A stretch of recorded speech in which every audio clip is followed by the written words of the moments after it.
سبحان اللہ، بسم اللہ الرحمن الرحیم۔ 17 رمضان المبارک اس ذات اقدس کا یوم وصال ہے۔ 57 برس کی عمر میں جن کا وصال ہوا، جو سیدہ ہیں، طاہرہ ہیں، عفیفہ ہیں، عالمہ ہیں، بہت بڑی سخی ہیں، زاہدہ ہیں، عابدہ ہیں، اور ان مسلمان عورتوں میں سے ہیں کہ جو علم طب بھی جانتی ہیں، جو رسول اللہ صلی اللہ علیہ وسلم کے علوم کی وارثہ بھی ہیں، اور صدیقہ بنت صدیق ہیں، اور حبیب اللہ صلی اللہ تعالی علیہ وسلم ہیں، اور وہ مبارک ہستی کہ جن کے بستر پر اللہ تبارک و تعالی محمد الرسول اللہ صلی اللہ علیہ وسلم کے قلب مطہر پر اپنی وحی نازل فرماتا ہے، اللہ جن کی براعت میں اللہ تبارک و تعالی نے سورۃ النور کی 11 آیات مقدسہ نازل فرمائی ہیں۔ اللہ سبحان اللہ۔ اور وہ مبارک ہستی کہ جب آپ صلی اللہ علیہ وسلم کا وصال ہوتا ہے تو آپ صلی اللہ علیہ وسلم کا سر مبارک آپ کی گود میں ہے، اللہ اور حضور علیہ الصلوۃ والسلام کے منہ مبارک میں سب سے آخری چیز جو داخل ہوئی ہے وہ حضرت سیدہ طاہرہ ام المومنین عائشہ صدیقہ رضی اللہ تعالی عنہا کا لعاب مبارک ہے کہ آپ نے اپنے منہ مبارک میں مسواک چبا کر حضور اکرم صلی اللہ علیہ وسلم کی خدمت میں پیش کی۔ جنید بھائی، ایک فضائل تو وہ ہیں جو قرآن مجید میں تمام تر امہات المومنین کے بیان ہوئے کہ النبی اولا بالمؤمنین من انفسہم وازواجہ امہاتہم، فرمایا کہ محمد الرسول اللہ صلی اللہ علیہ وسلم تمہاری جانوں سے زیادہ تم سے قریب ہیں، اور فرمایا کہ جو حضور کی ازواج ہیں وہ پوری امت کی مائیں ہیں، ماؤں کی بھی مائیں، ماؤں کی بھی مائیں ہیں، اس لیے انہیں ام المومنین کہا جاتا ہے۔ اور پھر ازواج مطہرات کے بارے میں فرمایا کہ یا نساء النبی لستن کا احد من النساء، کہ اے میرے نبی کی ازواج اس کائنات میں کوئی عورت تمہاری مثل نہیں ہے۔ یہ وہ مقام ہے جو اللہ تبارک و تعالی نے حضور اکرم صلی اللہ علیہ وسلم کی نسبت کی وجہ سے ازواج مطہرات کو عطا فرمایا ہے۔ لیکن ان تمام تر ازواج مطہرات میں 2 ازواج ایسی ہیں کہ جن کا مقام کوئی اور خاتون نہیں پا سکیں۔ ایک تو ام المومنین خدیجۃ الکبریٰ رضی اللہ تعالی عنہا ہیں، اور آپ کے وصال کے بعد جس ذات اقدس سے آپ صلی اللہ علیہ وسلم نے سب سے زیادہ محبت فرمائی ہے، جن کو حضور نے حمیرہ کا لقب عطا فرمایا ہے، اپنی حبیبہ قرار دیا ہے، اور جن کے بارے میں حضور نے فرمایا کہ اے عائشہ یہ جبریل ہیں، تم پر سلام بھیجتے ہیں، اور آپ جبریل علیہ السلام کو سلام کا جواب دیتی ہیں، اپنی آنکھوں سے دیکھ رہی ہیں۔ تو وہ ذات اقدس ام المومنین عائشہ صدیقہ رضی اللہ تعالی عنہا کی ذات اقدس ہے۔ سخاوت کا عالم یہ ہے کہ خود مقروض ہوتی ہیں، لوگوں کی ضروریات کو پورا کرنے کے لیے قرض لے کر لوگوں کی ضروریات کو پورا کر دیتی ہیں۔ اور جنید بھائی، میں اس بات کو یہاں مکمل کروں گا کہ زہد و تقوی کا عالم یہ ہے کہ پوری زندگی حضور علیہ السلام کے وصال کے بعد صرف ایک جوڑے میں بسر کر دی۔ اللہ اکبر۔ جنید بھائی، ان حجرات کا ذکر قرآن میں ہے۔ اللہ رب کریم نے سورۃ الحجرات انہی مقدس حجرات کے بارے میں نازل فرمائی، یعنی من وراء الحجرات وہ امہات المومنین کے حجرات ہیں۔ قرآن نے جس کو بیوت النبی کہا ہے، وہ انہی ازواج مطہرات کے وہ خاص گھر ہیں جہاں محمد الرسول اللہ صلی اللہ علیہ وسلم اپنے اوقات مبارکہ کو گزارا کرتے تھے۔ پھر آپ دیکھیے کہ اس پوری امت کے علماء کا اجماع ہے کہ وہ مقام جو عرش سے زیادہ افضل ہے، وہ مقام جو اللہ تبارک و تعالی کی تمام تر مخلوقات یہاں تک کہ بیت اللہ سے بھی زیادہ افضل ہے، وہ اس روئے زمین کا وہ ٹکڑا ہے کہ جس مقام پر محمد الرسول اللہ صلی اللہ علیہ وسلم آرام فرمائے، یعنی روضہ رسول صلی اللہ علیہ وسلم، مانی دوسری حجرہ عائشہ صدیقہ رضی اللہ قربان جائیں کہ یہ وہ مقام ہے جو ام المومنین عائشہ صدیقہ رضی اللہ تعالی عنہا کا حجرہ مبارکہ ہے۔ تو اس لیے اگر آپ یہ تمام نسبتیں جوڑتے چلے جائیں تو معلوم یہ ہوتا ہے کہ اللہ رب کریم نے حضور علیہ الصلوۃ والسلام کی نسبت سے ایسا مقام عطا فرمایا ہے کہ آپ صلی اللہ علیہ وسلم سے ایک مرتبہ حضرت عمرو بن العاص رضی اللہ تعالی عنہ جب آپ بیٹل آف چین کی طرف جا رہے تھے، حضور علیہ السلام نے آپ کو اپنا امیر بنا کر آپ نے روانہ فرمایا، تو حضور سے پوچھا کہ یا رسول اللہ صلی اللہ علیہ وسلم، آپ کے نزدیک عورتوں میں سب سے زیادہ محبوب ترین شخصیت کون سی ہے؟ تو آپ صلی اللہ علیہ وسلم نے فرمایا ام المومنین عائشہ صدیقہ رضی اللہ تعالیٰ عنہ۔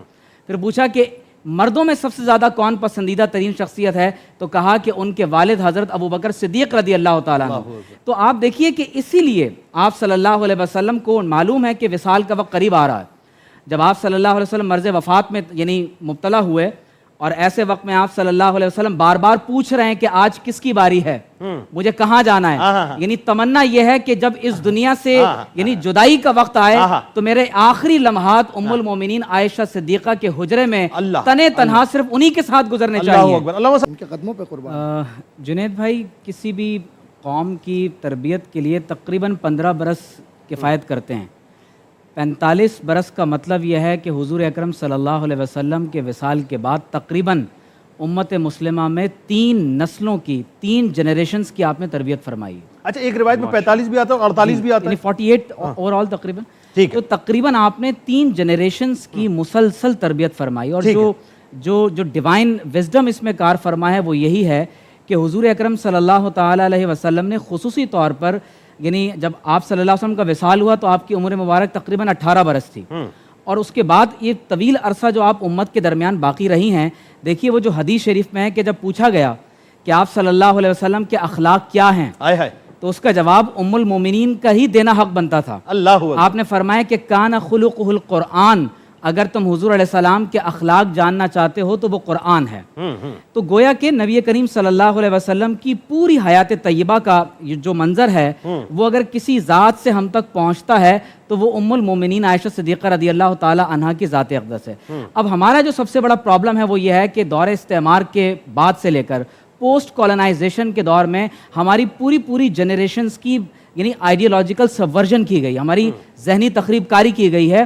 ہم نے اپنے آئیڈیلز کو چینج کر لیا ہے. اب نتیجہ یہ نکلتا ہے کہ جیسے ہی مغرب سے چینج کیا یا کروا دیا گیا, اور یقیناً جیسے ہی مغرب کی طرف سے کوئی بھی نعرہ ہمیں دیا جاتا ہے, چاہے وہ آزادی کے نام پر ہو, عقل پرستی کے نام پر ہو, وہ ویمن رائٹس کے نام پر ہو, کسی بھی تناظر میں جب کبھی بھی ہمیں وہاں سے کوئی ازم یا کوئی نعرہ ملتا ہے ہم فوراً اڈاپٹ اس لیے کر لیتے ہیں کہ ہمارے سامنے اسلامی تاریخ بلر ہو گئی ہے. میں آج بالخصوص پی ٹی وی کو اور آپ کو اس بارے میں مبارکباد پیش کرتا ہوں کہ ہم نے اس وقت جس طرح سے اپنی ان مقدس ہستیوں کے کردار کو, اخلاق کو, سیرت کو, مناقب کو بیان کرنے کی کوشش کی ہے. ضرورت اس امر کی ہے کہ ہمارے کالج کی بچیاں, ہمارے اسکول کے اسٹوڈنٹس, ہماری یونیورسٹی کی لڑکیاں اور تمام تر دنیا کی خواتین ان خوبصورت کرداروں کو سامنے رکھ کر اپنے کردار کی آرائش و زیبائش کریں.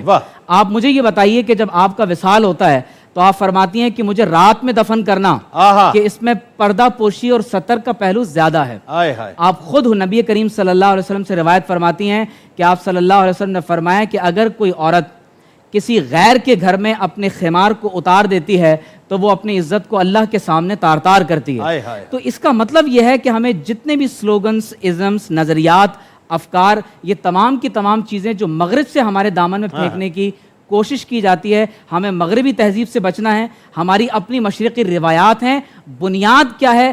کردار ہے امہات المومنین کا, اور سر فہرست امہات المومنین میں سے عائشہ صدیقہ رضی اللہ تعالیٰ عنہ. جنہیں تو میں صرف ایک بات یہاں ایڈ کر دوں, علامہ صاحب نے استوانہ عائشہ کا ذکر کیا, اس کی ایک ہسٹری ہے. آپ صلی اللہ علیہ وسلم نے ارشاد فرمایا کہ یہاں پر ایک ایسا مقام ہے کہ یہاں اگر کوئی کھڑے ہو کر 2 رکعت نماز نفل پڑھے, جو دعا کرے گا وہ قبول ہوگی. آپ صلی اللہ علیہ وسلم اپنے حجرے میں تشریف لے گئے, ام المومنین حجرہ مبارکہ میں داخل ہوئیں. اب دیکھیے کہ راز کیسے امت تک پہنچ رہے ہیں. باہر آئیں اور ایک مقام پر کھڑے ہو کر 2 رکعت نماز نفل کی نیت باندھ لی. صحابہ سمجھ گئے کہ یہی وہ مقام ہے, اور قیامت تک لوگوں کو آپ نے وہ راز جو تھا وہ تعلیم کر دی. کیا بات ہے. سب سے پہلے تو میں تمام خواتین کو یہ میں گزارش کروں گا کہ سید سلمان ندوی کی سیرت عائشہ صدیقہ کا مطالعہ کریں. انہوں نے بہت تفصیل کے ساتھ حضرت عائشہ صدیقہ رضی اللہ تعالی عنہ کی سیرت کو ایک جگہ جمع کیا ہے. قرآن میں اللہ نے فرمایا کہ وَأَزْوَاجُهُ أُمَّهَاتُكُمْ, نبی کریم صلی اللہ علیہ وسلم کی ازواج تمہاری مائیں ہیں. اور حدیث میں ہے الجنت تحت اقدام الامہات, کہ اللہ رب کریم نے جنت ماؤں کے قدموں تلے رکھ دی ہے. اس وقت بالخصوص عالم اسلام میں اور عالم مغرب میں, مشرق اور مغرب دونوں میں جنید بھائی, عورت کے پاس کوئی رول ماڈل نہیں ہے. تلاش کریں, اثر نو دریافت کریں امہات المومنین کے کردار کو. امت مسلمہ پر واجب ہے کہ وہ امہات المومنین اور بالخصوص سیدہ طاہرہ عفیفہ ام المومنین عائشہ صدیقہ رضی اللہ تعالی عنہا کے کردار کو دریافت کرے, اور ان کے کردار کو, اخلاق کو سامنے رکھتے ہوئے اپنے کردار کی آرائش و زیبائش کریں. جہاں صدق, وفا، عدالت، شجاعت، زہد و تقوی، ورع، علم اور حلم، سخاوت، یہ تمام تر اخلاقی صفات بدرجہ اتم جس مقام پر آ کر جمع ہو جاتی ہیں وہ وجود مسعود سیدہ عائشہ صدیقہ رضی اللہ تعالی عنہا کا ہے۔ انہی کو اپنا رول ماڈل بنائیں، انشاءاللہ تبارک و تعالی دنیا اور آخرت دونوں کی کامیابیاں آپ کے انشاءاللہ پاس جی، ہوں گی۔ بہت شکریہ۔